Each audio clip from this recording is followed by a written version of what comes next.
여러분 안녕하십니까? 백운기입니다. 어제 동영상 하나를 봤는데 이런 게 돌아다니더군요. 한번 보실까요? 내가 대통령이 된다면 이것만은 내가 절대 하지 않겠다. 절대로 국민들 앞에서 숨지 않겠다. 숨지 않겠다? 무슨 뜻이죠, 그게? 어떤 일이 있을 때마다 늘 나와서 잘했건 잘못했건 국민들 앞에 나서겠다. 그래서 혼밥 안 하고 숨지 않겠다. 저 미치광이 윤석열의 약속을 지금 누가 믿겠습니까만 윤석열은 지금 어디 있습니까? 소환 조사에도 불응하고 출석 요구서는 수치 거부합니다. 법적 정치적 책임을 지겠다. 불과 일주일 전에 했던 약속도 나 몰라라 하는 자이니 더 이상 뭘 기대하겠습니까? 답답한 건 수사기관입니다. 당장 체포해서 가둬야지 뭘 하고 있습니까? 그 사이 온갖 증거는 다 인멸하고 엉뚱한 모의를 꾸밀 게 뻔하지 않습니까? 더 답답한 것은 일부 보수층입니다. 갤럽 여론조사에서 보수 성향 응답자의 51%가 내란이라고 답했는데 43%는 내란이 아니라고 응답했습니다. 아무리 진영 논리에 갇혀 있어도 흑과 백은 구분해야 하지 않습니까? 안타까운 현실 속에 시간만 흘러가고 있습니다. 생방송 백운기의 정치 1번지 출발합니다. 요즘처럼 힘이 필요할 때 딸기 딱일 것 같습니다. 딸기 150g에 하루 비타민C 권장량의 약 150%가 포함되어 있다고 합니다. 이번에 정어리몰이 준비한 프리미엄 서량 딸기는 750g 큰 상품으로 준비를 했으니까요. 한 가족이 다 건강하게 즐기시기에 부족함이 없는 양입니다. 그리고 딸기 좋은 거 아시죠? 심혈관 건강, 항산화 작용, 노화 방지, 소화, 특히 혈당 관리하시는 분들한테는 제일 좋은 제철 과일이니까요. 지금 이 시기에 딱입니다. 가격을 정말 착하게 준비했습니다. 프리미엄 딸기인데 이것 자체로는 딸기 비싸네 하실 수도 있지만 지금 딸기 이 가격에 사서 드실 수 없습니다. 27,900원 750g 한 박스에 무료 배송으로 보내드리니까요. 여러분 이럴 때 좀 많이 드시고 비타민 충전, 면역력 충전하시기를 강추드립니다. 그리고 또 날씨도 추워지고 입맛도 떨어지는데 입맛을 북돋아주고 따뜻하게 한 그릇 드시면 속이 든든해지는 정어리몰의 베스트 상품 순살 장어탕도 추천합니다. 속도 든든히 하시고 마음도 더 든든히 해서 이 힘든 시기 더 힘내서 잘 싸워봅시다. 다시 힘을 냅시다. 순살 장어탕도 여러분 많이 사랑해 주십시오. 장유미 변호사님, 신인규 정당 바로 세우기 대표님 나오셨습니다. 어서 오십시오. 안녕하세요. 뭐가 좀 이상하게 돌아갑니다. 장유미 변호사님. 저는 지금도 정신을 못 차렸구나. 김종현 씨의 이 변모가 있습니다. 기본적으로 영장 실질도 본인이 포기했어요. 방어권 행사하지 않겠다고 하고 그때 입장 낸 게 있습니다. 국민들께 불편 불안을 초래드려서 죄송하다는 거였어요. 그리고 사죄 의사를 어쨌든 표명을 했습니다. 180도 달라진 거예요. 뭘 기점으로 달라졌습니까? 윤석열 대통령이 나는 여기서 멈추지 않겠다. 부정선거가 획책되고 있고 반국가 세력이 난동을 부리니까 내가 한 건데 2시간짜리 내란이 어딨냐라고 이야기하자 급변모합니다. 소중한 뜻이라뇨. 반국가 세력을 척결해서 그런 척결된 대한민국을 미래 세대에게 넘겨주려고 이런 계엄을 했다니요. 지금 이 국면의 반국가 세력이 누굽니까? 반국가 세력, 대한민국의 거의 주된 적 세력은 지금 윤석열 대통령의 헌법을 유린했습니다. 국회를 군합발로 짓밟았어요. 이거는 우리 헌법 정신이 대한민국 민주주의가 허용하지 않습니다. 많은 법조인들이 이야기하고 국민들이 그렇게 평가 내렸어요. 그래서 탄핵됐는데 지금 장애전을 펼치고 정치적 소란을 펴고 송달도 받지 않고 그러면서 여론전을 편다. 김용현은 김용현대로 윤석열은 윤석열대로 나를 수사하는 게 바로 내란의 다름 아니다라고 이야기를 한다. 정말 두렵습니다. 저는 어떻게 우리가 이런 대통령을 세울 수 있었는지 정말 모든 시민은 그 수준에 맞는 지도자를 갖는다라는 말이 이렇게 뼈아프게 다가오는 날이 올 줄 몰랐습니다. 신은규 대표님, 지금도 내란이 계속 중인 거죠? 저는 이제 내란이 지난 탄핵소추 의결을 통해서 잠시 정지됐다가 또다시 시작됐다라고 저는 보는데요. 사실 수사기관의 소환 요구에 응하지 않는 것 자체도 대통령으로서 안 간다라는 것은 전 내란 행위를 다시 시작한 것이다라고 저는 보는데요. 우리가 그 연쇄살인 사건이 발생을 해도 내란죄보다는 약하거든요. 법정형이 약하게 돼 있습니다. 그래서 저는 이 내란을 저지른 자, 윤석열이 지금 저렇게 뻔뻔하게 나오는 것을 비유하자면 연쇄살인범이 사람을 죽여놓고 죽을만 해서 죽였다라는 거랑 지금 비슷한 논리거든요. 그게 가당키는 한 얘기입니까? 그런 연쇄살인범 있으면요, 가장 법정 최고형으로 해서 아마 사형 집행하라는 여론이 들끓을 겁니다. 전 지금 이 상황이 딱 윤석열에 대해서 그런 국민적 여론이 더 확산되고 있다. 그래서 저는 지금 가장 큰 문제가 뭐냐면요, 내란 속의 윤석열을 탄핵이 당했음에도 불구하고 아직도 체포를 안 하는 게 저는 가장 큰 문제라고 봅니다. 지금 오늘이라도 경찰 특수본에서 그 국가수에서 특수본에서 영장을 쳐가지고 법원이 발부하거든요. 그렇다면 경찰 특공대를 통해 가지고 윤석열을 체포한다면 저는 저런 움직임들이 많이 약화될 거라고 보거든요. 근데 아직 이 시간까지도 경찰이 신병 확보를 윤석열에 대해서 안 하다 보니까 더 정치투쟁의 장을 지금 열어주고 있는 거 아닌가? 이것도 어떻게 보면 넓게 보면 내란을 허용해 주는 거거든요. 그래서 저는 오늘이라도 민주당에서는 한덕수 권한대행에게 저는 강한 경고를 날려서 윤석열을 경호하고 있는 경호처, 전 경호를 풀라고 지시를 해야 된다라고 보고요. 그러고 나서 경찰은 공조본인가요? 거기서 이제 영장을 발부 받아가지고 전 경찰 특공대와 함께 저는 경호처 제압하면서 들어가면 충분히 윤석열 신병 확보할 수 있다. 빨리 그걸 해야 됩니다. 그래야죠. 그렇게 해야죠. 저는 두렵습니다. 지금 윤석열 일당이 두려운 게 아니고요. 진영 논리에 갇혀있는 분들의 생각이 두렵습니다. 아니, 흑과 백이 분명한데 그걸 왜 진영 논리에 갇혀서 흑인가 백인가 궁금해합니까? 진형님, 12월 14일 탄핵이랑 큰 산 하나를 넘었다고 생각했는데 더 큰 산들이 계속 앞을 가로막네요. 곡괭이로 다 파버려야겠습니다. 그랬더니 김서구님, 진형님, 곡괭이는 좀 포크레인으로. 매일 새롭게님, 진실을 가리는 진영 논리가 너무너무 무섭습니다. 살아있고 깨어있는 대한민국 국민들이여, 내란을 내란으로 부르지 못하는 불쌍한 국민들이 되지 않기를 간절히 기도합니다. 지금요, 윤석열이 신호탄을 쏘아 올리니까 권성동이 따라하고 이제 김용현 등 일당들이 움직입니다. 내란이 아니었다. 2시간짜리 내란이 내란이냐. 내란이 아니라고 주장하는 근거는 정권을 찬탈하려고 하지 않았다라고 하는 거지요. 그런데 일단 공부부터 하세요. 친위 쿠데타라는 말을 아십니까?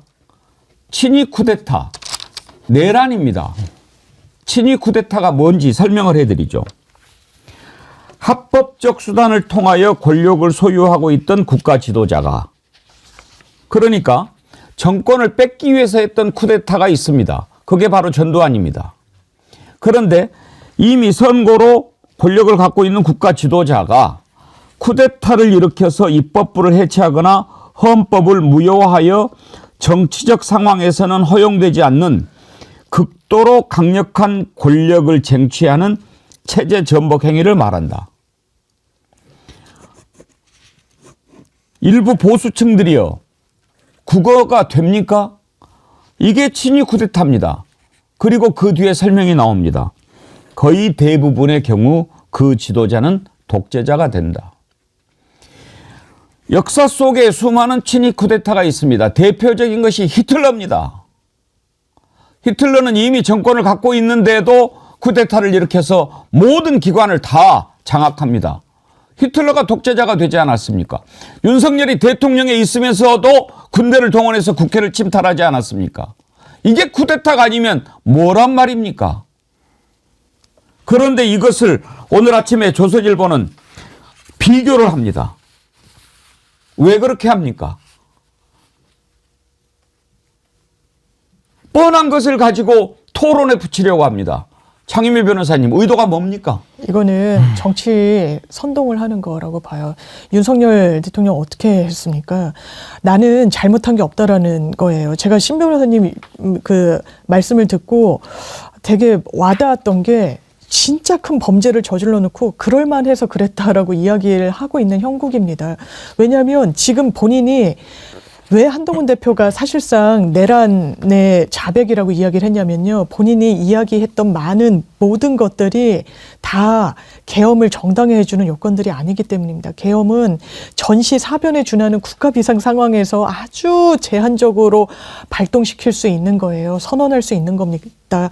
그런데 그 당시에 12월 3일에 대한민국이 비상 상황이었습니까? 본인 인식 속에 있었다는 거예요. 본인 인식 속에는 국회도 다 부정선거로 선출된 사람들이 자리를 차지하고 앉아있고 지금 간첩법이니 국가보안법 다 문제가 되고 있다. 이거 망상입니다. 국가보안법 폐지하겠다는 입법 발의는 정부 들어서 올라오지도 않았어요. 간첩법 심지어 여야 합의로 법사위에 계류 중이었습니다. 지난 국회 때는 민주당 의원들이 간첩법 범위를 확대하자는 안을 냈었어요. 그때 법제처가 저해가지고 안 됐던 겁니다. 이 군사기밀보호법과의 정합성 때문에.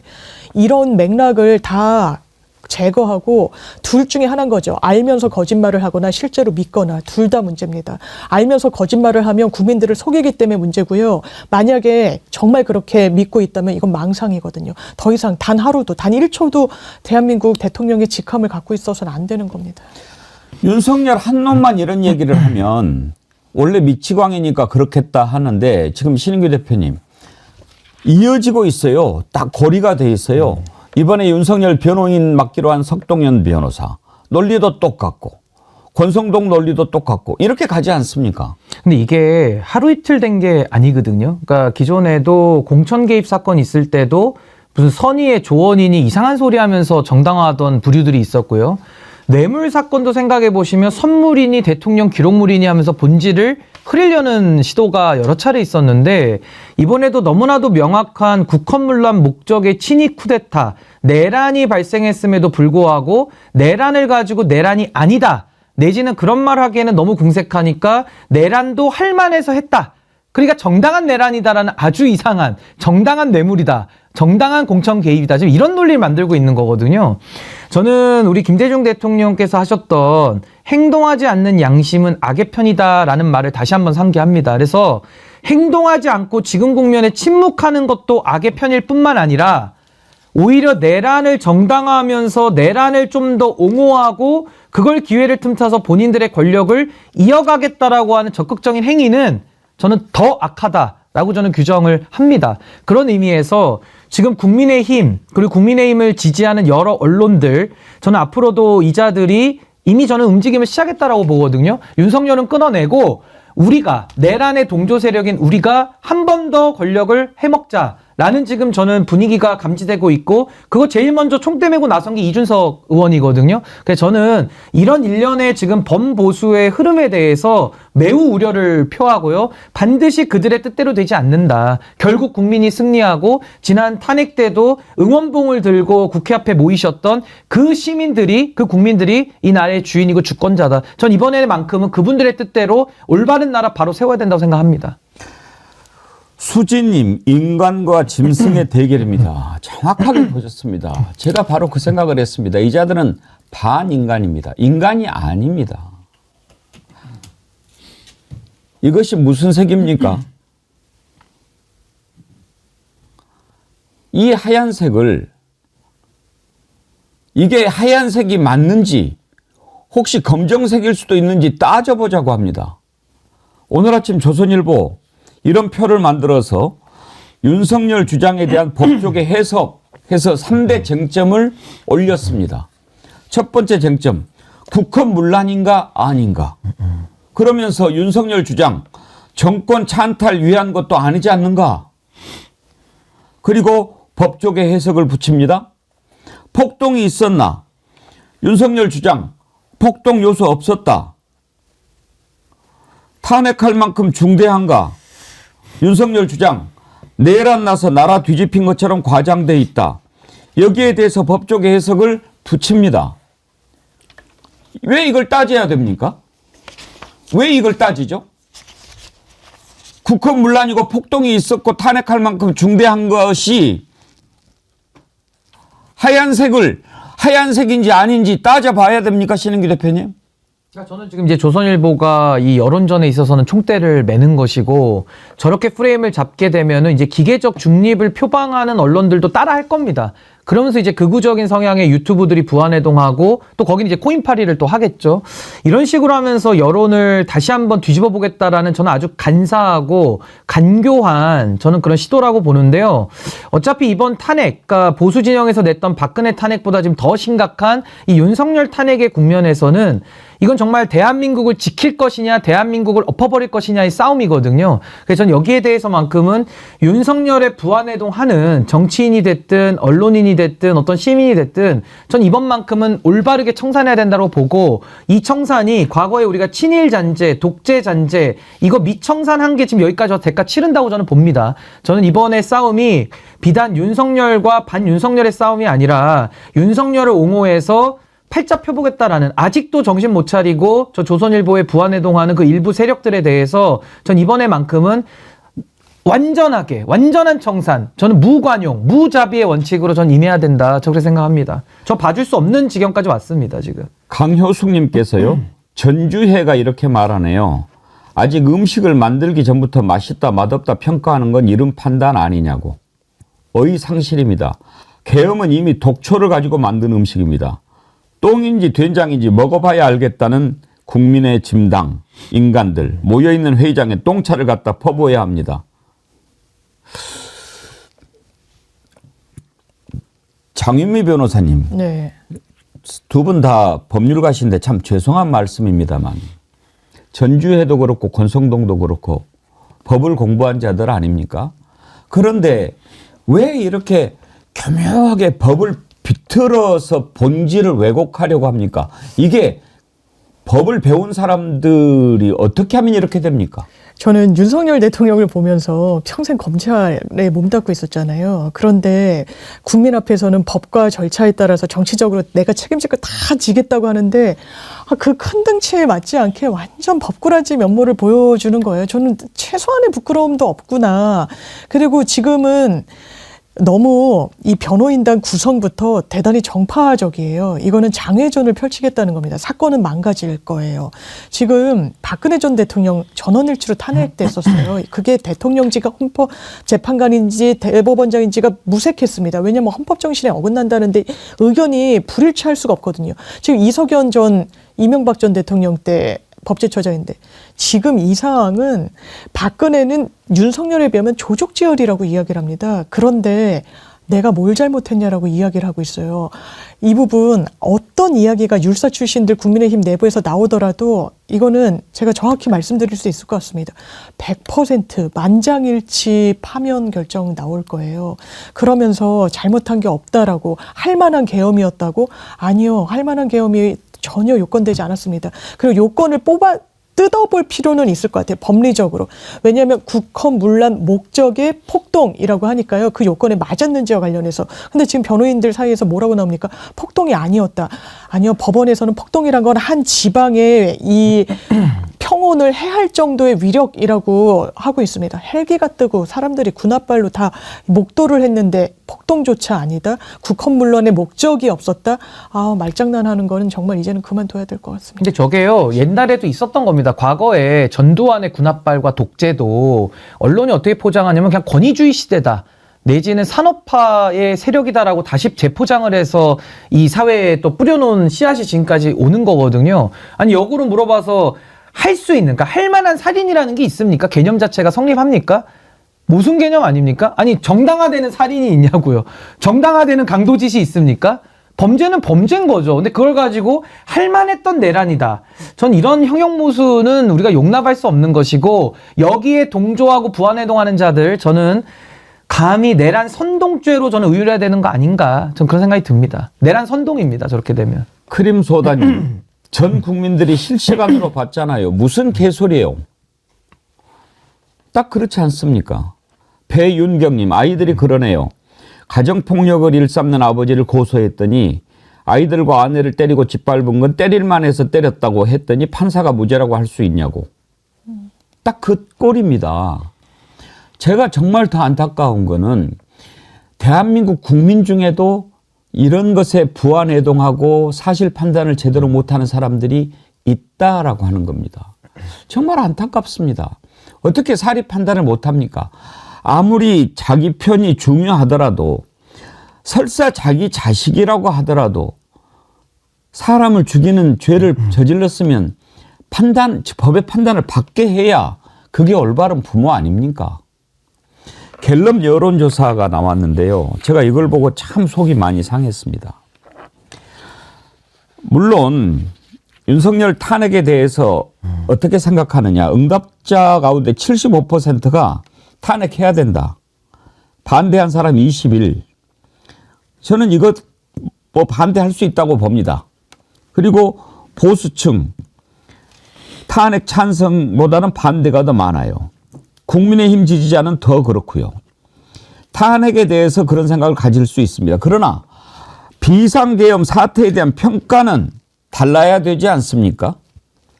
보수층의 51%가 이게 내란이 아니라고 본다는 거예요.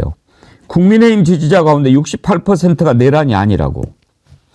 내란은 내란인데 탄핵엔 반대한다고 해야 그게 정상적인 사고방식 아닙니까? 왜 그럽니까? 어쩌다 이렇게 됐습니까?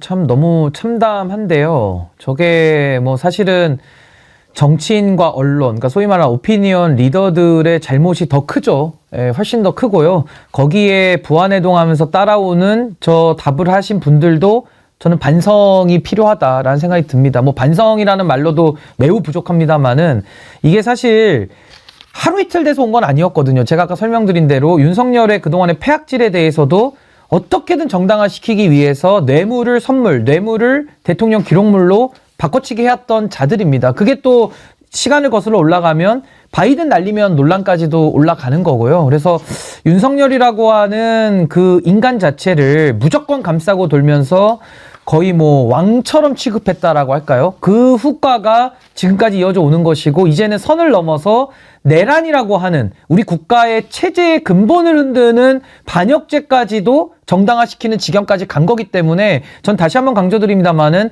저런 의견을 가지시는 거 그건 자유가 아니라 그건 내란 선동입니다. 내란 선동 죄에 해당되기 때문에 저는 반드시 정리하고 전 처벌해야 될 필요성이 매우 높아졌다. 전 그렇게 봅니다. 그냥 가볍게 여길 일은 아닌 것 같습니다.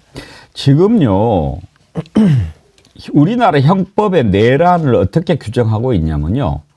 대한민국 영토의 전부 또는 일부에서 국가 권력을 배제하거나 국헌을 문란하게 할 목적으로 폭동을 일으킨 자는 이렇게 규정을 하고 있습니다. 그런데 아까도 제가 말씀드렸지만 조선일보 얼마나 간악하고 교묘합니까? 교활한 거죠. 정권 찬탈이 왜 나옵니까? 내란의 구성 요건에 정권 찬탈이 들어있지 않습니다. 그런데 마치 정권 찬탈을 목적으로 하지 않았으니 내란이 아니다.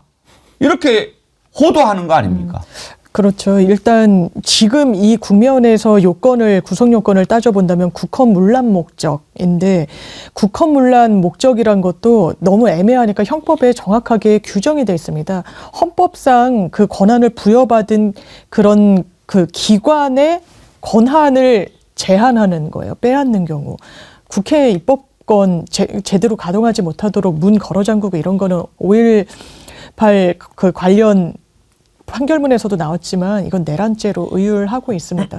아마 이제 뭐 선회하자면, 그러니까 그냥 그 기사에 대해서 만약에 그 의도를 그냥 분석하자면 이 윤석열 씨가 지금 그런 주장을 하고 있어서 내가 찬탈을 한 적은 없지 않느냐. 또 왜냐하면 석동현 변호사 워딩을 보면 지금 변호인으로 합류해가지고 이런 이야기를 하는 것 같습니다.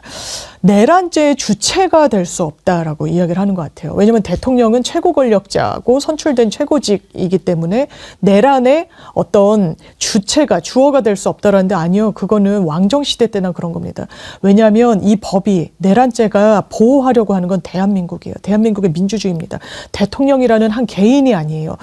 만약에 내가 곧 짐이다 거의 그 수준인 전제군주 정의라면 그 말이 맞을 수 있습니다. 내란죄는 왕은 어떤 건의에도 어떤 흔들림이 없는 지위에 있으니까 이런 내란죄의 주어가 될 수 없죠. 아니요. 윤석열 대통령은 다릅니다. 이런 부분과 관련해서 이미 법리적으로 너무 어긋나가고 있고 장애전을 펴고 있는 이런 부분이, 그러면서 헌법재판소에서 보내는 안내문은 안 받는 이 졸렬한 작태를 국민들이 똑똑히 기억할 겁니다. 보수 시민 여러분, 제발 판단을 하고, 올바른 판단을 하고, 그리고 결정을 합시다. 근데 저는 앵커님 요거 하나만 제가 꼭 드리고 싶은 말씀이 있는데요. 보수 시민들보다 저는 보수 진영에서 지금 활동하는 정치인들이 저는 훨씬 더 문제라고 생각합니다. 가만히 생각해 보시면요. 지난 탄핵 이후에 보수 진영에서 활동하는 정치인들 하나같이 다 이재명 악마화를 들고 나왔거든요. 이게 무슨 일련의 약속한 것 같은 흐름 같습니다. 그러니까 저는 저는 민주당원이 아닙니다만은 전 이재명 대표 악마화만큼은 제가 막자, 정정당당하게 경쟁하자가 제 입장이거든요. 근데 보수 진영에서 나온 입장 보시면요. 어이가 없는 게 이준석, 가장 먼저 윤석열에 대해 꼴 좋다 하면서 이재명 대표 악마화에 먼저 선봉에 섰고요. 양두구역 또 한 번 하는 거고요. 윤희숙, 또 이때다 싶어가지고 페이스북으로 글질을 하고 있습니다. 김웅 전 의원, 김웅 의원도 마찬가지고요. 그리고 심지어 유승민 전 의원도 지금 그런 대열에 힘을 보태고 있거든요. 그럼 이게 한동훈의 사퇴 이후에 국민의힘에서 권성동이 지금 당권을 잡아갔는데 이 일련의 흐름을 어떻게 봐야 되겠습니까? 이제는 윤석열 잘라내고 권성동을 중심으로 친윤들과 소위 말하는 친한계, 그리고 바깥에서 활동하는 이 장외보수들까지 다 묶어서 이재명 악마와 반명으로 한번 이번에 승부 봐보자 이거거든요. 거기에 조선일보가 지금 총대 메고 앞서간다고 생각합니다. 이게 불과 5년 전에 친문, 그러니까 무조건 문재인만 아니면 다 모여라 해가지고 만들어낸 정권이 괴물이 윤석열이에요. 2022년도 일입니다. 세대 포인론이라는 이상한 해괴한 이론을 이준석이가 만들어서 문재인만 빼고 다 집결해라 해가지고 0.7% 이상 차이 승리 만들어낸 거거든요. 지금도 똑같습니다. 이 내란이 났는데 내란에 대해서 지적하기는커녕 이때가 기회다 싶어가지고 이재명 악마와 민주당 악마와 공포 마케팅 해가지고 보수가 또 한 번 해먹자. 저는 그 논리에 동의 못합니다. 그렇게 해서 안 됩니다. 근데 지금 그러고 있는 이 흐름에 저는 이 내란에 대해서도 내란을 내란으로 보지 않는, 거기에는 전 이재명 대표 악마화가 저는 그 기저에 많이 깔려 있고 그걸 지금 정치인들이 전 부추기고 있다. 전 그 부분을 전 비판하지 않을 수가 없습니다. 아무리 자신을 진보 보수 어느 한 진영에 속한다고 생각하더라도 옳은 것은 또 흑과 백은 구분을 해야지요. 사전적인 것 하나만 더 설명을 해드리고 가지요.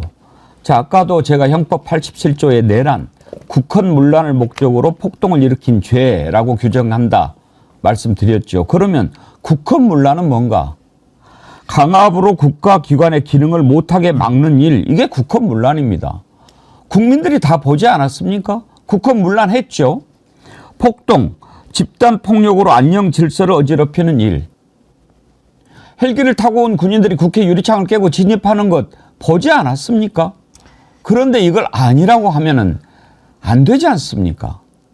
그런데 윤석열이 대통령 자리에 오른 뒤부터 이런 일이 계속 벌어졌습니다. 그런 자를 어떻게 그냥 둘 수가 있습니까? 바이든 날리면 때부터 시작되지 않았습니까? 모든 국민이 다 들었는데 그걸 날리면이라고 들어야 된다라고 이야기를 한 자입니다. 왜 이번에 쿠데타를 일으켰습니까? 자신과 김건희의 죄를 덮기 위해서 한 거 아닙니까? 우리가 다 알지 않습니까? 그런데도 지난번에 뭐라고 이야기했습니까? 김건희가 저지른 일이 국정농단 아닙니까? 공천에 개입하고 마음대로 하지 않았습니까? 그런데도 그런 것을 국정농단이라고 하면 국어사전을 바꿔야 된다고 이야기했던 자입니다. 그리고 이제 이런 내란을 일으키고도 2시간 했는데 그게 왜 내란이냐고 따집니다. 정신이 온전하지 않은 자가 그 자리에 계속 있으면 나라가 어떻게 되겠습니까? 진보고 보수고 나라가 중요하지 않습니까? 당신들이 살고 미래 세대들이 살아야 할 대한민국 아닙니까? 정말 답답합니다. 이게 지금 누구 정권 잡자고 하는 얘기가 아니지 않습니까? 우리나라가 중요하지 않습니까? 저는요, 보수가 지금 보수라고 저는 부르지 않고 이제 수구퇴행 세력이라고 제가 부르는데요. 지금은 수구퇴행 세력과 민주당으로 지금 양분되어 있는 상황입니다. 전 이런 상황 속에서 저 수구퇴행 세력은 전 없어지는 게 맞다고 보고요. 그 안에서 이제 그 안에서도 출연해서 누군가 한번 새로운 정치의 길을 가겠다라고 하면요. 지금 상황이 이렇게 엄중한데 무슨 차기 권력에 대한 노름을 벌써부터 이야기를 합니까? 지금은 우리가 힘을 합쳐서 여든 야든 진영을 떠나서 이 내란죄를 먼저 처단을 하고 그 다음에 대통령은 아니 국민이 정하시겠죠. 그렇게 해서 권력을 못 갖는다? 아 그럼 5년 동안 야당 역할 하고 그 다음에 더 잘해가지고 또 여당 되면 될 거 아닙니까? 그렇게 대한민국이 돌아가는 거 아니겠습니까? 국민주권주의 위에서 우리 민주공화국이 운영이 되는 건데 이 상황에서도 자기가 권력 그 알량한 거 한번 잡아보겠다라고 내란을 오고하거나 내란을 중립지대로 끌고 와서 야 찬반 토론해보자. 어처구니가 없습니다. 저는요 몇몇 언론에서도 정말 기술적 접근을 해가지고 이 내란을 가지고 서로의 입장을 들어보는 식으로 판을 깔고 있는데요. 정말 한심하기 그지가 없고 내란입니다. 정신 차리십시오. 이게 사람을 죽인 것보다 더 중한 범죄고요. 군형법에는요 반란죄는 사형밖에 규정 안 돼 있고 총살합니다. 법에 그렇게 나와 있습니다. 이 심각성을 못 느낍니까? 그거 모르면 정치든 언론이든 종사하면 안 되죠. 왜 국민들을 해롭게 만드십니까? 김동애님, 백운기 앵커님 제발 보수라고 부르지 말아주십시오. 그들은 보수가 아닙니다. 내란 동조 수구 꼴통 세력입니다. 지금 전 세계적으로 한국의 국격이 45년 전으로 돌아갔습니다. 그들이 인지하는 현재 상황은 캐나다나 호주에서 친위 쿠데타가 난 것 같은 인식입니다. 이걸 다시 회복하려면 다시 40년이 걸릴 일입니다. 보수형님 TV님, 요즘 모든 지수는 하락하는데 딱 하나 상승하는 거 국민 혈압지수입니다. 앵커님 요즘 방송하시는 거 힘드셔도 국민을 위해 수고해 주셔서 감사합니다. 제가 감사드리는데요. 정말 안타깝습니다. 지금 보십시오. 저렇게 내란을 일으키고도 숨어가지고 출석하라고 해도 안 나오고 출석 요구서 우편으로 발송해도 수치 거부해버리고 지금 또 그때 가담했던 자들 다 모여가지고 휴대전화를 다 바꿨다는 거 아닙니까? 휴대전화를 한 놈만 바꿔도 이상한데 거기에 모여있던 놈들이 똑같이 바꾸는데 그게 무슨 짓입니까? 그래놓고 뭐라고 이야기합니까? 뭐 쓴 지도 오래되고 그걸 말이라고 합니까? 어제 국회 법사위에서 정청래 법사위원장이 즉각 체포해야 된다. 증거인멸할 염려가 너무 크지 않느냐. 그럴 때 하라고 즉각 체포했는 거 아닙니까? 들어보시죠. 은행 강도가 은행을 털었어요. 권총을 갖고. 그 CCTV 나왔어요. 그 장면을 언론이 보도했어요. 증거 능력이 있습니까? 없습니까? 그 자체로 증거 능력이 있습니다. 있습니다. 자, 계엄군이 총을 들고 국회를 쳐들어왔어요. 그걸 여러 언론사에서 생중계를 했습니다. 그 증거 능력이 있습니까? 없습니까? 그 자체로서 증거 능력이 있습니다. 그렇죠. 계엄군이 유리창을 깨고 국회를 난입했어요. 증거 능력이 있습니까? 없습니까? 예, 마찬가지로 네. 증거 능력. 국회 7개 문을 경찰이 막고 출입을 봉쇄하고 들어가려고 하는데 못 들어가게 하는 장면이 언론에 나왔어요. 증거 능력 있습니까? 없습니까? 예, 앞에서 말씀드린 바와 같습니다. 네, 그렇습니다. 그리고 계엄군들이 국회 본청으로 진입해서 본회의장을 침탈하려고 하는 장면, 그리고 막는 장면, 이건 다 증거 능력이 있는 거죠? 네, 그렇습니다. 네, 그렇습니다. 그래서 보통 법정에서 언론에 나온 것은 증거 부동의하는 그런 경향성이 짙은데 실제로 이번 내란 사태에 관련해서는 가장 큰 증거가 텔레비전 생중계입니다. 온 국민이 그것을 봤어요. 그게 가장 큰 증거 아니겠어요? 차관 어떻게 생각하십니까? 네, 그 자체로서 현장 상황을 그대로 보여주는 부분이기 때문에 그 자체로서 중요한 증거라고 생각합니다. 네. 그럼에도 불구하고 그걸 부인하고 내란죄가 아니다라고 지금 항변을 하고 있는데, 그리고 수사기관에서 소환 통보 이런 걸 응하지도 않고 나는 안 나가겠다 뭐 이렇게 버티고 있는 거, 이거는 수사기관이 봤을 때 좀 괘씸하지 않습니까? 뭐 괘씸한 부분은 뭐 변론을 하고 법적인 절차에 따라서 진행할 것으로 괘씸하기도 예상하고 하고 있습니다. 법 절차를 위반하고 있는 거죠? 뭐 일단은 현재까지 드러난 상황 자체를 놓고 봤을 때는 형사법 절차에 따른 후속 절차가 진행될 수 있을 거라고 생각합니다. 지금 저렇게 한가한 소리를 하고 있을 때가 아닙니다. 모든 국민이 다 봤습니다. 그게 명백한 증거 아닙니까?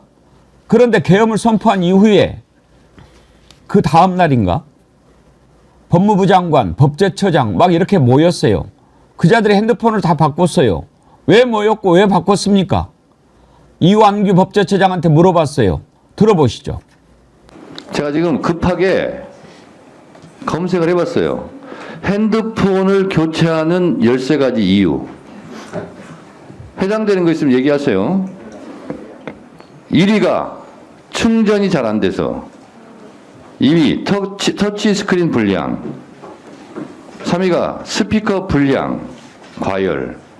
그 다음에 카메라 오작동, 와이파이 불량, 블루투스 불량, 볼륨 버튼 불량, 전원 버튼 불량, GPS 인식 불량. 뭐 이런 거예요. 여기 해당되는 거 있습니까? 법제처장.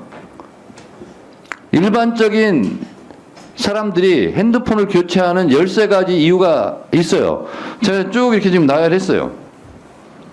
여기에 해당됩니까?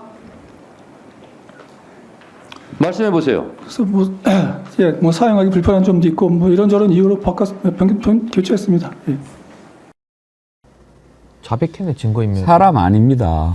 아니 신은규 대표님 혼자만 바꿨어도 이상한데 거기에 참석한 사람들이 다 바꾼 거 아닙니까? 그러니까 다 같이 바꾼 것도 너무 이상하지만 지금 이완규 법제처장이 국회 나와서 자백하지 않습니까? 저게 증거인멸이에요. 그 증거인멸에 우려가 있으면은 구속영장을 칩니다.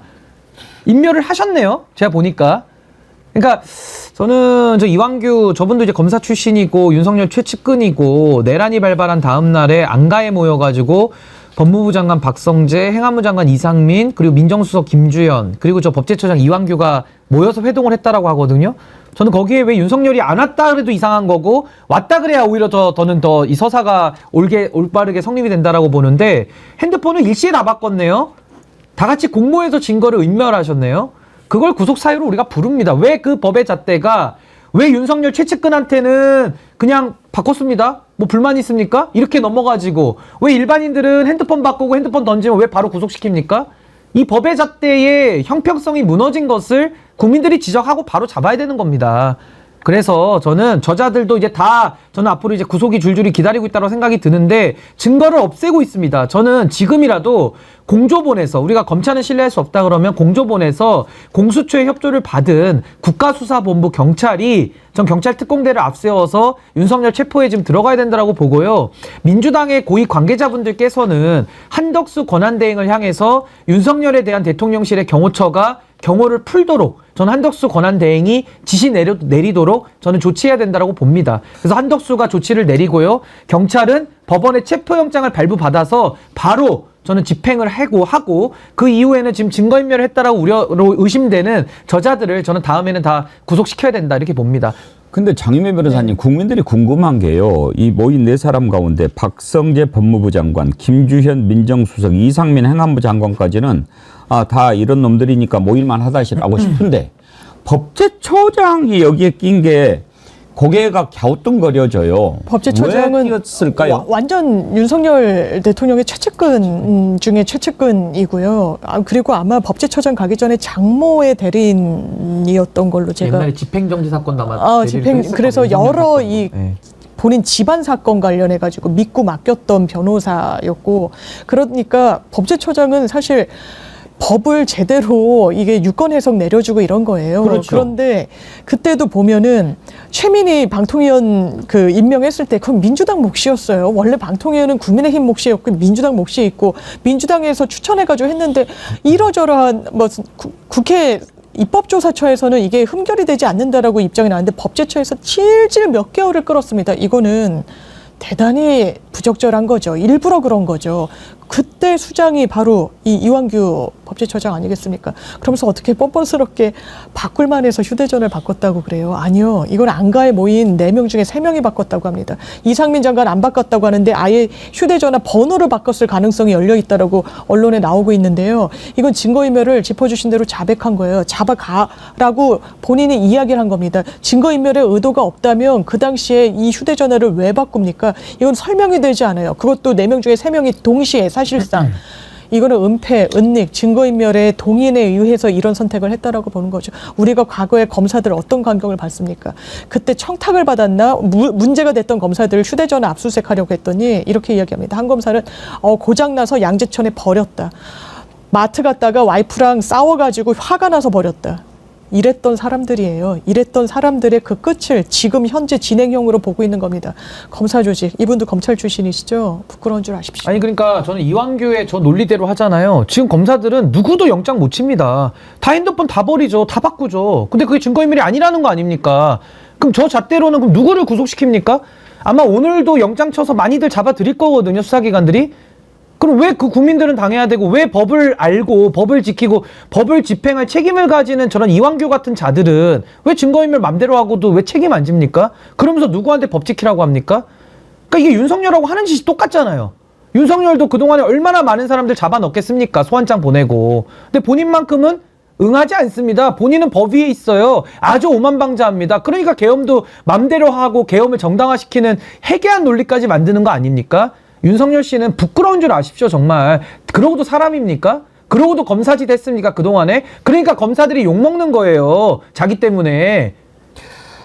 원친놈두림님 13가지 이유에서 하나 빠졌네요. 증거인멸. 법제처장이 왜 왔는가? 법제처는요, 어떤 그 유권 해석이 필요할 때 그 유권 해석을 내리는 기관입니다. 그러니까 애당초 저런 자가 가면은 안 되는 자리입니다. 지금 우리가 기억하는 법제처장 중에 이석연 법제처장이 있어요. 이명박 정부 때 법제처장을 지냈어요. 이분도 보수입니다. 근데 대한민국 1호 헌법연구관인데 이렇게 이야기를 했어요. 이번 탄핵 사유는 박근혜 전 대통령 탄핵 사유에 비교하면 탄핵 사유의 중대성, 명백성에 있어서 중압감이 더 크다. 한마디로 박근혜 대통령 탄핵 사유는 윤 대통령 탄핵 사유에 비하면 세 발의 피다. 제대로 정신을 가진 자가 이 법제처장을 해야 유권 해석을 내릴 거 아닙니까? 저렇게 한 통속이 돼가지고 무슨 유권 해석을 내릴 수가 있겠습니까? 같이 모여서 음모하고 모의를 꾸미고 증거를 인멸하기 위해서 휴대폰을 바꾸고 저런 자가 지금 법제처장이라고 하는 자리에 있습니까? 당장 체포해야 됩니다.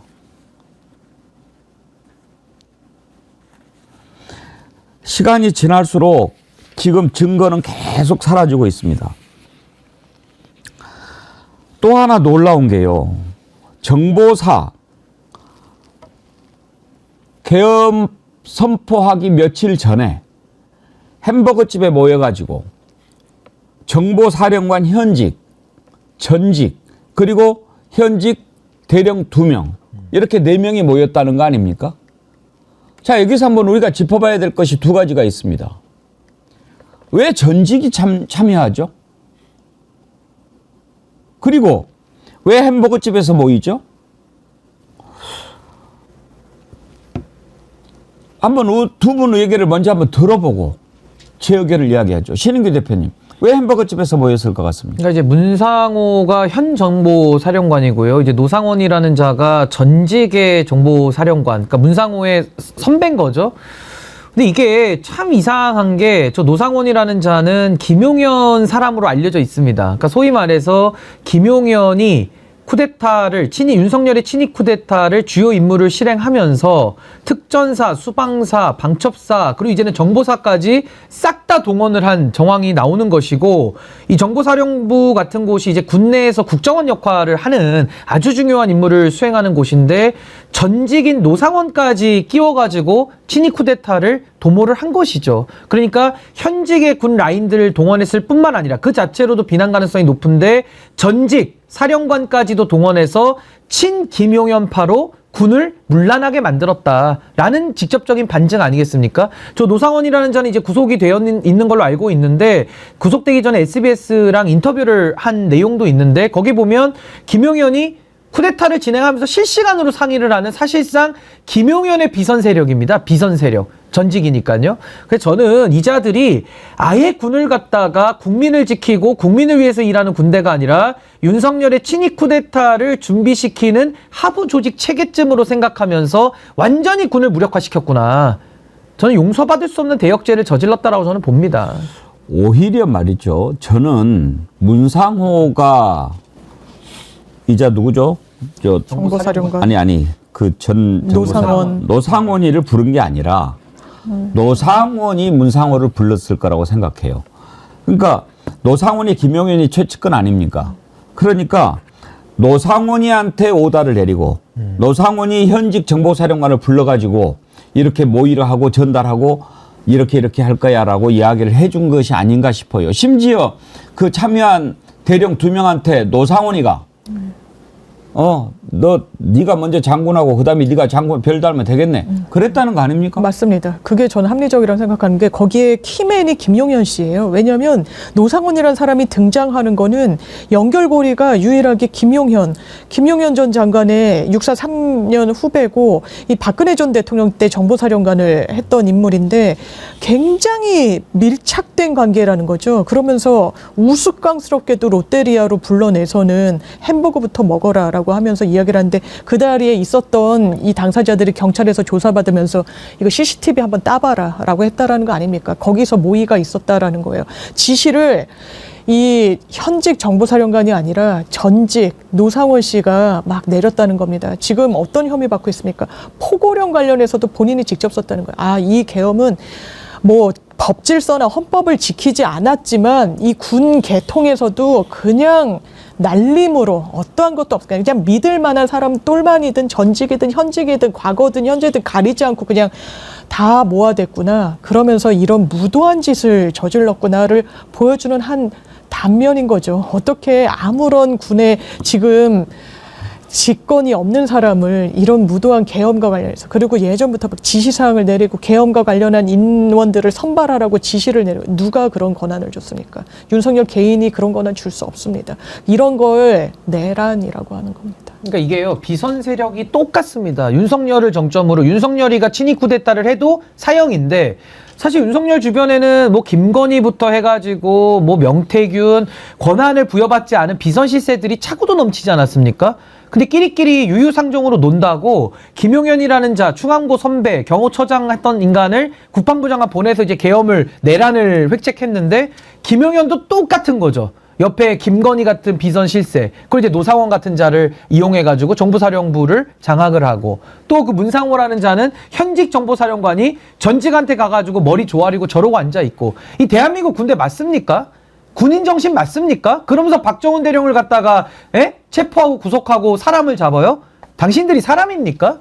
저는 이거 군도요 정신이 썩어 빠져가지고 윤석열 시대를 와가지고 완전히 지금 맛이 갔다라고 저는 보여지는데 저는 군 안에도 뭐 박정훈 대령 같은 건강한 군인들도 있으니까요 이번에 완전히 물갈이하고 완전히 윤석열 시대를 끝장을 내야 대한민국 군대가 국민들을 지키지 않겠습니까?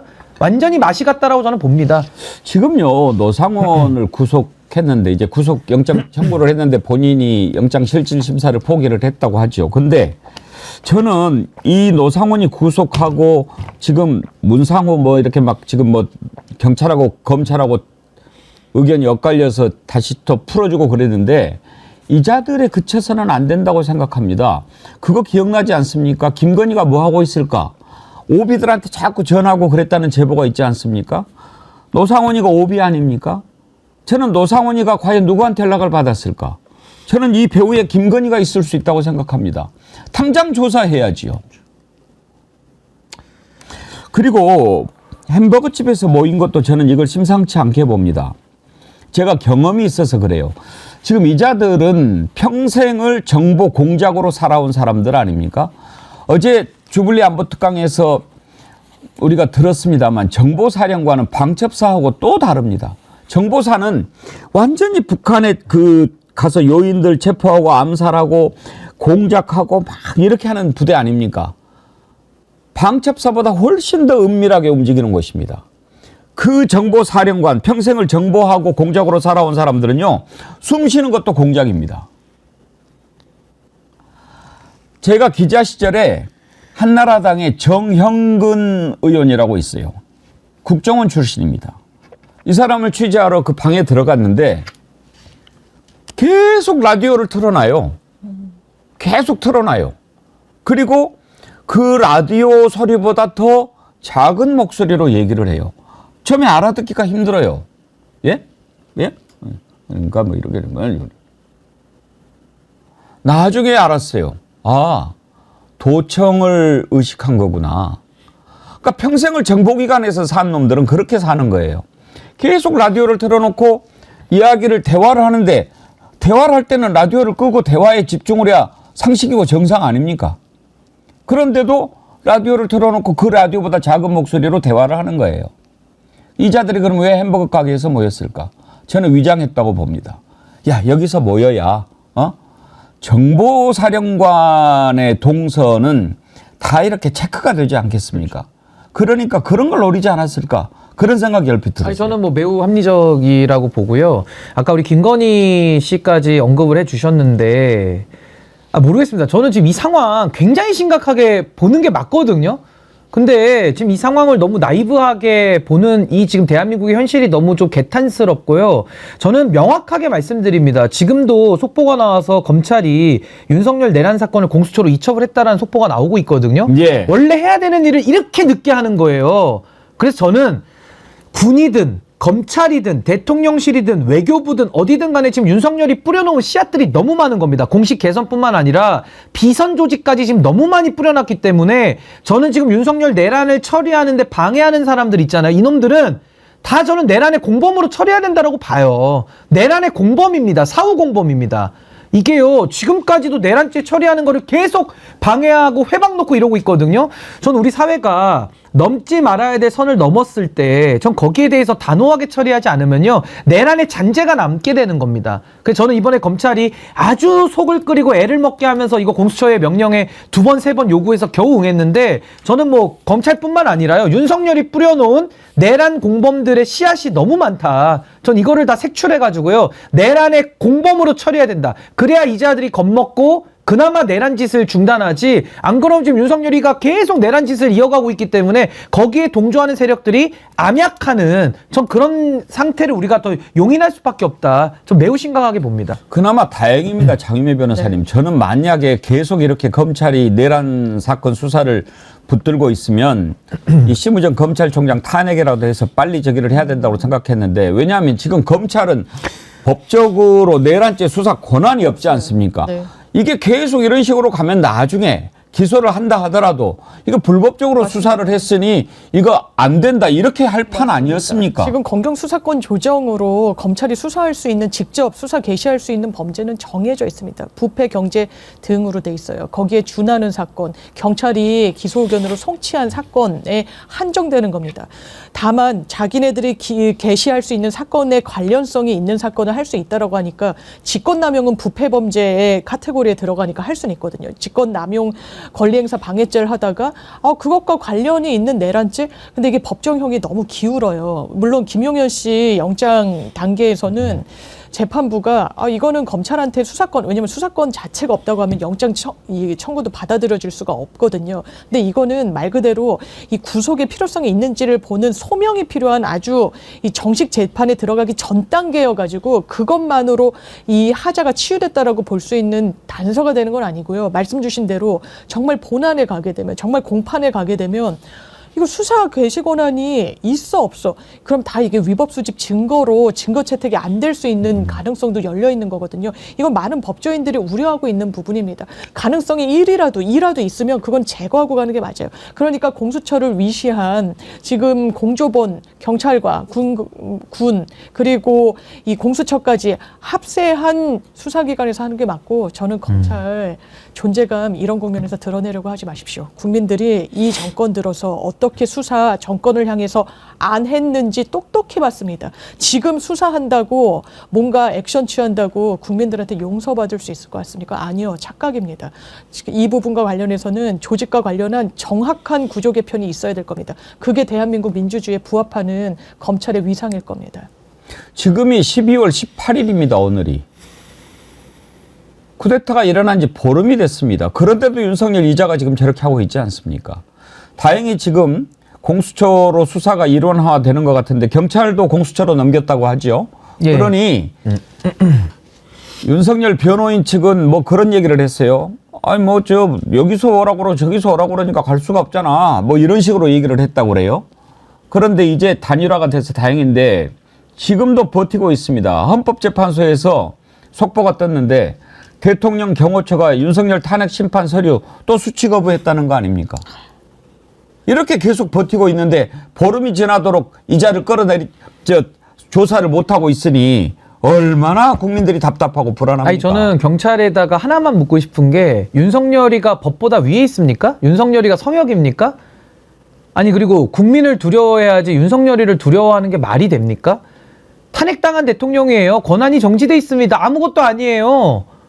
근데 그런 윤석열이를 왜 법 위에 우리가 인정을 해줘야 됩니까? 그럼 탄핵도 시키지 말았어야죠. 우리가 탄핵했거든요. 국민들의 힘으로. 주권자의 명령으로 했거든요.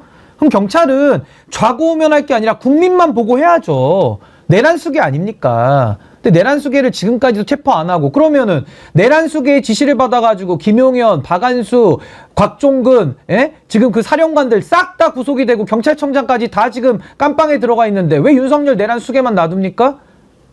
말이 안 맞잖아요. 그러니까 저는 경찰이 무슨 뭐 물리적 충돌 같은 헛소리 하지 말고요. 민주당은 한덕수 권한대행에게 경호를 풀라고 지시를 하고요. 지시를 한덕수는 해야 되고요. 안 하면 한덕수도 탄핵입니다. 해야 되고 저는 경찰은 경찰 특공대를 투입을 해서 법원의 체포영장을 받아서 가면 됩니다. 저는 받아가지고요. 법원도 발부할 거라고 보고 집행을 해야죠. 왜 안 합니까? 지금 며칠이 지났습니까? 토요일부터 오늘 수요일인데 5일이 지났습니다. 왜 증거인멸할 시간 5일을 주고 왜 윤석열이를 저 따뜻한 방에서 따뜻한 밥 먹이면서 5일 동안 왜 숨쉬게 합니까? 당장 체포해야죠. 내란 수개인데. 저는 이제 공수처로 사건이 이첩됐으니까요. 공조본이 더 정신 차리고 중심이 돼서 빠르게 윤석열이 신병 체포하십시오. 더 이상 국민이 못 참습니다. 장유미 변호사님 이것 답 좀 해주십시오. 김영숙 님께서요. 어제 서정욱 변호사가 공수처도 내란 수사 권한 없다고 하던데 위법이라고 하는데 진짜를 말 좀 해주세요. 갑자기 넘기는 게 또 수상하네요. 답 좀 해주세요. 확실하게요. 불안합니다. 지금요. 아니 공수처는 대통령에 대해서는 수사 권한이 있고요. 다만 기소는 할 수 없는 걸로 제가 알고 있어서 이게 기소 권한은 검찰로 최종적으로 넘겨질 텐데 지금 이런 이야기도 있어요. 검찰이 차마 윤석열 대통령을 본인들이 체포하거나 구금하거나 구속하고 영장 치고 이러기가 부담스러워서 공을 넘긴 거 아니냐라는 주장도 있는데 저는 고개가 끄덕여집니다. 지금까지 검찰의 뭐랄까요 해왔던 그 바를 보면 더 이상은 국민 신뢰를 받기 어려우니까요. 공수처 수사할 수 있습니다. 지금 공수처 말고는 정확하게 수사 권한을 가진 게 경찰 공수처예요. 이 부분과 관련해서 내란죄니까 수사 못한다라고 하는 건 그건 수사하지 말라는 거죠. 본인의 바람이 투영된 전 법리 오해라고 생각합니다. 아니 그리고 검찰에 대해서 그동안 국민들이 의구심 가졌다는 거는요. 검찰이 그동안 윤석열의 똥개 노릇을 했기 때문에 국민들이 반대하는 겁니다. 검찰도 직권남용을 통해 가지고 뭐 법리 확대해 가지고 한다 그러면은 뭐 할 수도 있는 거예요. 근데 저는 무엇보다도 공수처가 수사기관 중에서는 사건 이첩 요구권이 있습니다. 갖고 오라면 갖고 와야 되는데 거기에 저항하니까 비판을 했던 거고요. 경찰은 스스로 영장 청구권이 없기 때문에 검찰의 협조를 받든지 공수처의 협조를 받아야지 영장을 칠 수 있는 겁니다. 근데 그동안 검찰이 협조 잘 안 하잖아요. 본인들이 신병 확보해가지고 사실상 경찰 수사를 방해하는 역할을 했거든요. 그러니까 우리가 공수처에다가 힘을 실어줄 수밖에 없는 것이고 공수처는 지금 공조본을 만들어서 경찰의 수사권을 협조하는 형태로 가는 거기 때문에 저는 공조본에 수사하는 게 맞고 우리 장유미 변호사님 말씀하신 대로 윤석열에 대한 기소권 이 부분은 문제가 됩니다. 결국 특검으로 갈 수밖에 없습니다. 특검에서 수사권과 기소권을 가지고 인계받아서 할 거기 때문에 저는 그 부분에 대해서 검찰이 수사를 회방하기 때문에 손을 떼라고 하는 겁니다. 그동안의 검찰을 신뢰하지 않기 때문에. 공수처가 내란 수사 권한은 있는 거지요? 내란죄는 규정은 없습니다. 내란죄는 이제 경찰의 수사권이 있는 거고 이제 거기에 대해서 영장 청구를 이제 공수처는 협조를 하는 거죠. 희윤짱님 공수처로 이첩된 게 다행이 아닙니다. 제일 어방한 인사가 공수처장 아닙니까? 또 다른 흙탕물로 들어간 것 같아요. 특검이 답입니다. 빨리 특검. 그게 정답입니다. 그러셨는데, 특검으로 가야 됩니다. 예, 빨리 특검으로 가고 헌법재판관도 빨리 9명 채워야 합니다. 지금요 국민의힘 권성동 대행이 뭐 이거는 권리면은 몰라도 지금 직무정지 상태니까 임명하면 안 된다 이렇게 말도 안 되는 헛소리를 짓거리고 있는데 그때 당시는 대통령 몫이었고 이번은 국회 몫 아닙니까? 그러면 국회에서 추천하면 그냥 절차적으로 임명하면 되는 겁니다. 그때 상황을 갖다 대면서 하는 거. 이게 맨 앞에 흑과 백을 갖다가 이렇게 저렇게 토론에 붙이는 그런 작태하고 뭐가 다릅니까? 이런 것에 대해서 지금 좌고우면하고 헷갈리고 그러면 한덕수 총리 바로 탄핵해야 됩니다. 한덕수 총리는 지금도 자기가 내란 가담한 것에 대해서 확실하게 입장을 밝히지 않고 그냥 어영부영하지 않습니까? 차라리 탄핵하고 최상목 경제부총리로 가는 게 더 맞다고 생각합니다. 그나마 최상목 부총리는 그때 당시에 강하게 반대했고 지금도 잘못했다고 인정을 합니다. 들어보시죠.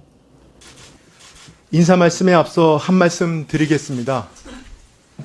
그날 밤 저는 계엄에 강하게 반대하면서 사퇴를 결심하였고 지금도 같은 생각입니다. 결과적으로 지금과 같은 상황을 막지 못한 점에 대해 책임을 통감하고 있습니다. 동시에 제 개인의 거취 표명이 외신에 보도될 경우 대외신 인도에 부정적 영향을 줄 수 있다는 공직의 무게감도 함께 저를 누르고 있습니다. 직에 연연하지 않고 어떤 상황에서도 우리 경제를 최대한 안정적으로 관리한다는 책임을 마무리하는 대로 직을 내려놓겠습니다. 최상목 부총리를 옹호하고 믿고 뭐 믿을만하다고 생각하지 않습니다. 윤석열 정부에서 일했던 자들 거의 다 똑같은 놈들이니까요. 그러나 적어도 저런 자세는 보여야 되지 않습니까? 잘못했다라고. 그런데 한덕수 총리 믿을 수 있습니까? 장유미 변호사님. 너무 관직에 오래 계신 것 같아요. 왜냐하면 똑부러지게 말을 하기는커녕 그냥 요리조리 그냥 뭉개고 퉁친다는 인상을 받는 거죠. 그냥 잘했다 잘못했다 이 부분에 대해서 본인이 반대했다라고는 하지만 강경하게 그런 뉘앙스로 이야기한 것 같지도 않고요. 이런 부분과 관련해서 그냥 모호한 채로 모르겠습니다. 이걸 전략이라고 생각하는지는 모르겠습니다만 이제는 더 이상 그럴 수 없습니다. 이미 국회에 본회의 통과한 법안들에 대해서 거부권 행사할 거다? 아니요. 그러면 국민들이 용납하지 않을 겁니다. 김건희 여사 특검법에다가 뭐 내란 특검까지 만약에 그걸 비토놓는다면요. 더 이상 그 자리에 있을 자격도 없고 정치적으로 그렇고요. 법률적으로도 권한대행의 행사를 권한 밖으로 하는 것이고요. 그리고 이런 국면 속에서 국무위원들 하나하나 다 빠져나가려고 하는 거 아닙니까? 잘못한 거 나는 그 자리에 없었다. 반대했다. 근데 저는 조국 전 의원 말이 굉장히 와닿습니다. 뭐라 했습니까? 만약에 이 계엄 성공했으면 똑같이 입장 나 반대였다고 얘기했을 사람들일까요? 그런 면면을 그런 기계를 보여줬었습니까? 아니요. 찬성했을 걸로 보입니다. 박수치고 환호했을 걸로 보입니다. 실망스럽습니다. 신인규 대표님, 저는요 한덕수 총리 늙은 윤석열이라고 생각합니다. 뭐가 다르냐? 뭐가 갈고 다르냐? 나이만 더 늙었을 뿐이지 오로지 추구하는 것 딱 하나. 권력만을 위해서. 나라와 민족이가 이런 거 상관없어요. 권력이니까. 그 부끄러운 늙음 아닙니까? 저는 한덕수는 기회주의의 전형이라고 저는 봅니다. 저자가 만약에 내란이 성공했다면, 그러니까 달리 말해서 우리가 정말 맞고 싸웠던 그 계엄군들이 국회를 장악했다면 윤석열 옆에서 한 자리 더 했을 놈이에요. 전 한덕수 같은 저 기회주의자는 반드시 전 청산돼야 된다고 보는 건데 일단 지금 체제에서는 권한대행을 하고 있지 않습니까? 그럼 한덕수라는 자가 최소한의 양심이 있으면 어떻게 해야 됩니까? 수사기관들이 저렇게 갈팡질팡하고 있을 때 국민의 민심을 대변해서 내란에 대해서 못 막은 거 사죄하고 교통정리해야 되는 거 아닙니까? 근데 아무 일도 안 해요. 그리고 한덕수가 양심이 남아있으면 윤석열 긴급체포하라는 여론이 이렇게 높은데 경호처에다가 경호 떼라, 손 떼라 이거 명령 내려야 되는 거 아닙니까? 그것도 안 합니다. 그럼 한덕수는 지금 왜 있는 겁니까? 그 자리에? 그리고 헌법재판관 임명하는 거 권성동이도 자기 말이 지금 모순되고 있는 거 국민들이 다 아시거든요. 임명할 수 있습니다. 제가 법률가로서도 제 양심을 걸고 국회가 추천한 거 임명할 수 있습니다. 형식적 임명권이에요. 헌법재판소도 임명할 수 있다고 있습니다. 얘기합니다. 그러면 한덕수가 지금 해야 될 일은 권성동이 저렇게 떠들고 다닐 때 내가 권한대행으로서 헌법재판관 추천한 거 임명하겠다. 메시지를 내야 될 거 아닙니까? 아무 말도 안 하고 있어요. 지금도 기회를 보고 있습니다. 저 기회주의자 청산돼야 되는 거 아닙니까? 저 김앤장에서 로펌에서 고문이다 하다가 왔다 갔다 정관예우 후관예우나 받던 사람 아닙니까? 윤석열만큼 나쁜 놈이에요. 한덕수는. 저는 그래서 제가 이 자리에서 뭐 한덕수에 대한 뭐 거취를 말하기에 앞서서 한덕수 권한대행은 본인에게 부여된 마지막 양심에 부합하는 마지막 국민들을 위한 일을 하시고 그거 할 자격 없으면요 내려오세요. 내려오고 수사나 받으십시오. 제발 좀 제대로 늙읍시다. 그리고 그 자리가 자신의 영달을 위한 자리 아닙니까? 옛날로 따지면 영의정 아닙니까? 역사에 남습니다. 아무리 자식이 없어도 자식 보기에 부끄럽지 않더라도 내가 나라의 녹을 받고 일을 하고 있는데 2번이나 그 자리에 있으면 역사가 어떻게 기록할 것인지는 생각을 좀 하고 합시다. 부끄럽지 않습니까? 아무리 기회주의에 능하고 영달만 추구한다고 해도 한동훈이가 부른다고 쪼르르 달려가가지고 그 옆에 부동자세로 서 있습니까? 부끄러운 줄 아세요. 부끄러운 줄 아세요. 아니 그러니까 저는 이 나라를 망친 건요 윤석열이 망쳤는데요. 윤석열만 망쳤냐? 전 그건 아니라고 봅니다. 윤석열도 망쳤지만 한덕수 같은 자들이요 너무 많습니다. 내란에 동조하는 내란 공범 세력입니다. 전 저것들까지 다 싹 이번에 정리를 해야만 대한민국이 앞으로 나아갈 수 있고요. 정말 저는 이번에 한덕수나 그 한덕수를 비롯한 여러 지금 이 기회주의 세력들 벌써부터 차기 권력 먹겠다고 스멀스멀 올라오는 것도 저는 국민들께서 다 살피시고 이번 기회에 제대로 된 저는 정리를 한번 해야 된다. 전 그렇게 봅니다. 예, 오늘 1부는 여기까지 하겠습니다. 2부에서는 여러분 좋아하시는 기본소득당의 용해인 대표 만나보도록 하겠습니다. 이번 탄핵 과정에서 또 우리 2030 세대들의 움직임 여러분들이 참 감명 깊게 보지 않으셨습니까? 용해인 대표 만나보도록 하겠고요.